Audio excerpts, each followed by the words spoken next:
Bismillahirrahmanirrahim. Assalamualaikum warahmatullahi wabarakatuh. Nama saya Muhammad Syafi'i, NPM 1921030269. Di sini saya akan mereview film Mahesh Babu, The King of India.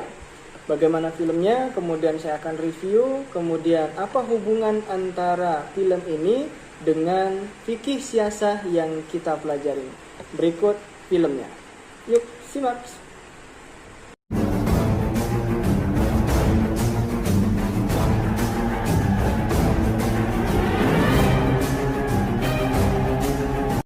Film ini diperankan oleh artis cantik Viara Avani dan artis tampan Mahesh Babu.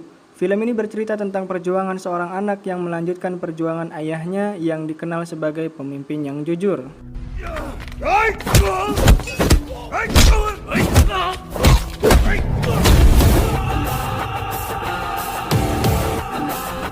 Pemeran-pemeran film ini ada Bharat sebagai pemeran utama, Rao sebagai ayah Bharat yang sudah meninggal, Farada sebagai teman Rao, dan Vasumati sebagai kekasih Bharat. Bharat lahir dan dibesarkan di keluarga kaya di Andhra Pradesh, India. Bharat dibesarkan oleh kedua orang tuanya, tetapi Bharat lebih dekat dengan ibunya karena ayahnya sibuk membangun partai politik. Film ini mengajarkan pada kita bagaimana menjadi seorang pemimpin yang baik dan sindiran atas kezoliman yang dilakukan oleh para pemimpin sebagai pemegang kekuasaan otoriter pemerintahan, serta harapan masyarakat akan hadirnya sosok pemimpin yang adil dan bijaksana. Dengan film ini, seolah-olah sutradara ingin menggambarkan bahwasannya masyarakat ingin sekali hadirnya seorang pemimpin yang luar biasa, bagaikan dewa membawa kepada keadilan dan kebijaksanaan yang abadi. Kemudian hubungan film ini dengan fikih siasah yang kita pelajarin adalah: satu, mengajarkan bagaimana cara berpolitik yang baik. Kemudian yang kedua, mengajarkan bagaimana seorang pemimpin yang baik. Yang ketiga, dalam berpolitik dan demokrasi tidak boleh mengambil keputusan sepihak. Walaupun cara berpemimpinnya Bharat itu sudah cukup baik, namun tetap saja dalam pemerintahan yang berdemokrasi harus dengan cara voting atau musyawarah.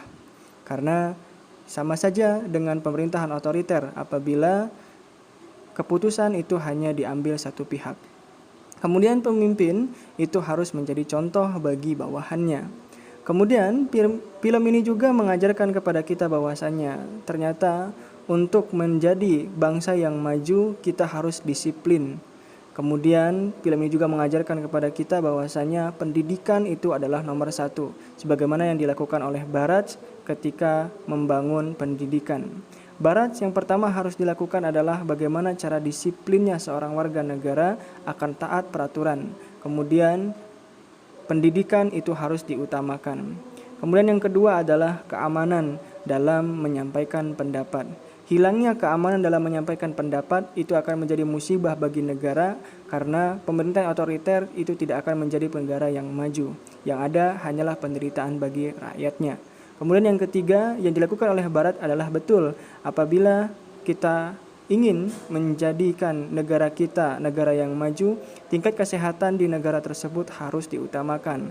Maka Bharat mengundang seluruh dokter, kemudian mengganti dokter-dokter yang korup.